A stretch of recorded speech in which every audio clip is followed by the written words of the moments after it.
Hello, I am Disparu, and while the Halo Infinite beta is currently running, I keep seeing the same piece of feedback brought up over and over again, and while you may not be in favor of it yourself, I think it's worth bearing in mind because I'll show you later on, I think there's advantages for everybody. Honest thoughts on this game is worth the hype.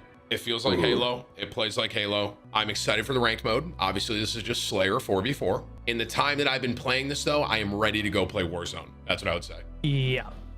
But if there was a BR, you'd go play that. Now, the question of whether Halo Infinite can actually be a success without a BR it's a bit subjective, so I'm going to define the terms first.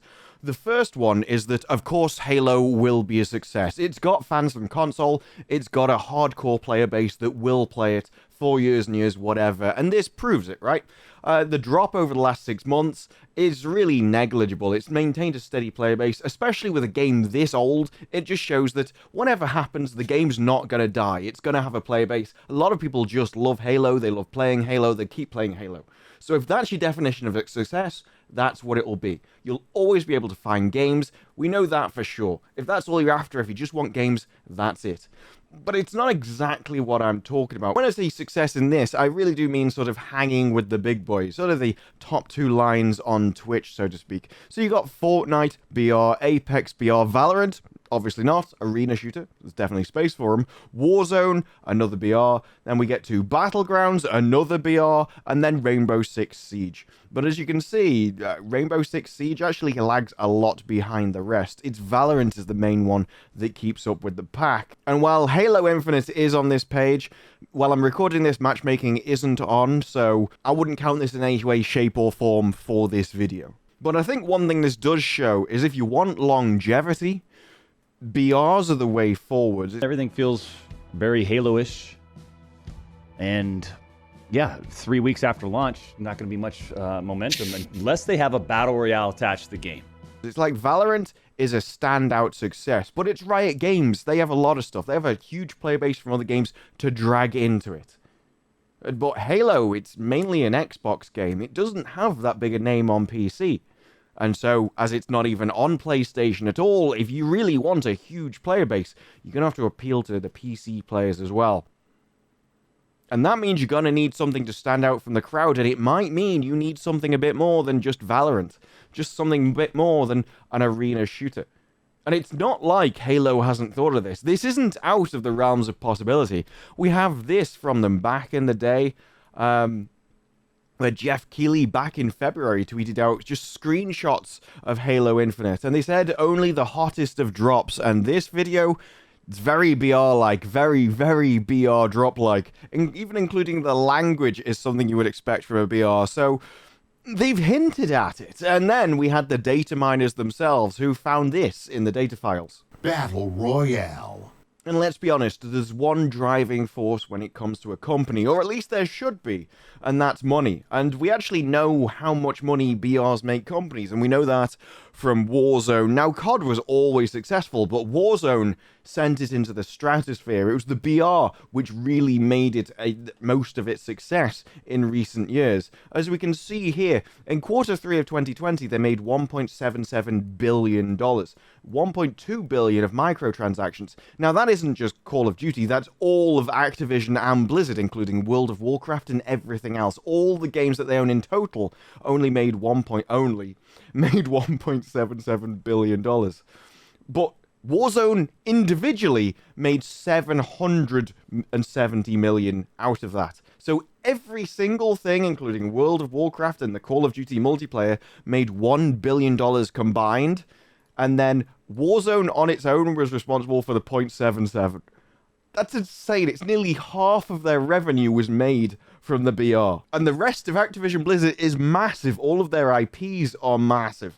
So just to compete with that individually is insane. And I think Halo would be insane to ignore that. Because yes, they're going to have the core player base. As I said here, they're going to have that core player base that remains basically forever. It's not going anywhere. They've loved it since the start of Halo. Even when the games are re-released, they come to PC and start playing them, even though they're this old at this point. I loved Quake 3. I don't play it now. I have no intention of playing it now. But Halo has those players that still do. So it has a very loyal fan base. But do you really think that that's enough for them? And do you think they also want to get that Warzone experience? They want to raise it to the next level? Because that will bring more money, and more money brings more investment. It brings more maps, more content, more skins, and everything else to go alongside it. So I would argue, even if you're not a fan of BR, you want that game to make money.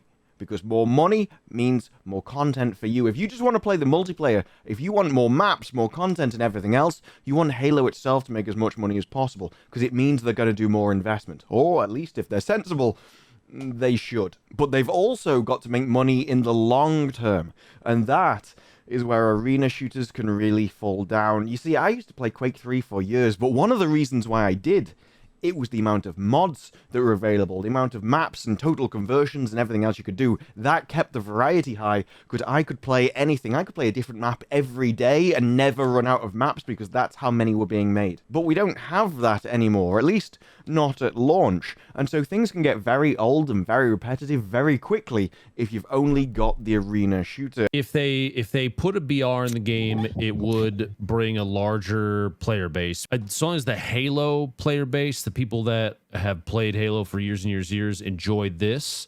I mean, I don't think they're going to have, hundreds of thousands of players for, months and months and months, like games like Warzone. And we have examples of that.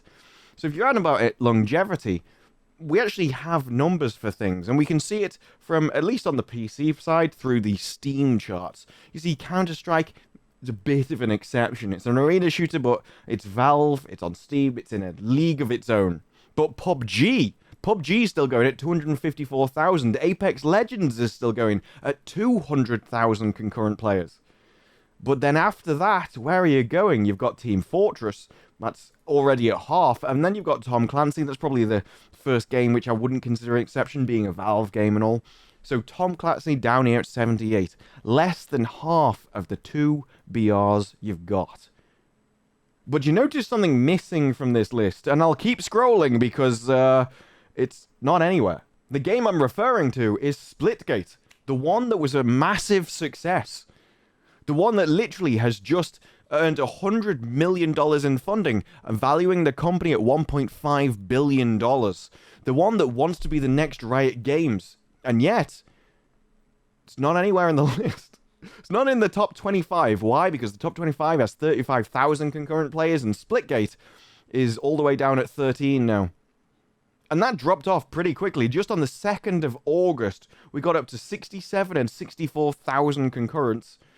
We would have put it on the list, but now we've dropped off, and we're around about 20% of the player base. That is an arena shooter. So many people say that Splitgate is just like Halo. It'll have its core player base. This likely isn't the story on console. Console and PC still have a different player base. They still prefer different things. Halo will obviously hold on to its player base longer than this on Xbox.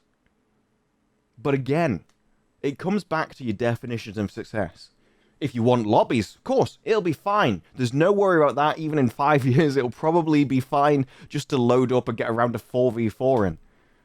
But like I said before, if I'm talking about success, I'm talking about the top categories. Do we think it can get there? Does it have the longevity to stand there without something different?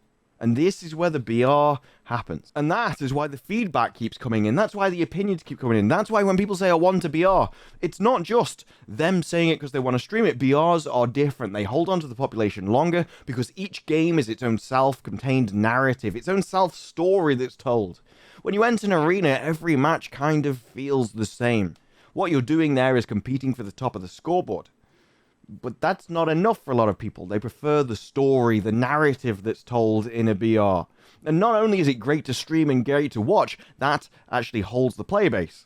But even playing it yourself, each game feels that little bit different. Because you have different challenges, different struggles. You land in different areas, have different maps, and the story unfolds as you play. I understand where the die-hard fans are coming from. They kind of maybe don't want to see their precious, multiplayer vibe kind of crushed because of the BR taking over. But I think they brought a lot of Call of Duty fans back to the game. I mean, Tim, you're one of them, right? You're playing myself included in that. Yourself included, myself included. I haven't played COD in years. It's rekindled that love for that style of game. And I think Halo could do the same thing because, like you said earlier, man, me and Doc's talked about this many times. I'm sure everyone's talked about this. Halo has probably such great maps, such great vehicles, such great guns, and a design for an incredible battle royale if done correctly.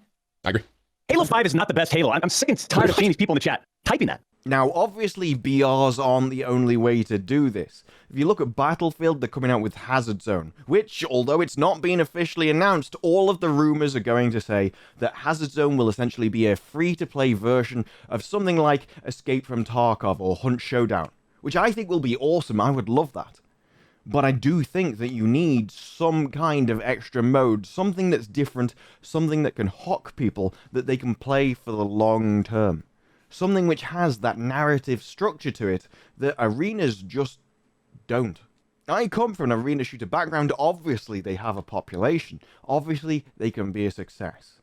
But if you really want to hang with the big boys, if you want to actually stay for the long term, and not just have thousands of players, but hundreds of thousands of players for months and months and months after launch, then I think you do need that extra selling point. I think you do need, not necessarily a BR, but some kind of extra mode. Something with a narrative structure, something to keep players involved that gives them a new experience every time they play. And I think given the forecasts, given the amount of money that they make, that even if you're not a fan of that, even if all you want is the actual arena gameplay, if you just want the content to keep coming at a decent speed, if you want the game to expand rather than just maintain itself, then I think that really, whether you want it yourself or not, it's something that's well worth supporting. Because the more players that play your game, the more likely you are to actually get stuff developed for it. But for now, that's it from me. If you liked the video, press like and subscribe for more videos in the future, and let me know what you think of the Halo Infinite beta and its future possibilities down below. But for now, that's it from me. I'll see you in the next one. Bye-bye.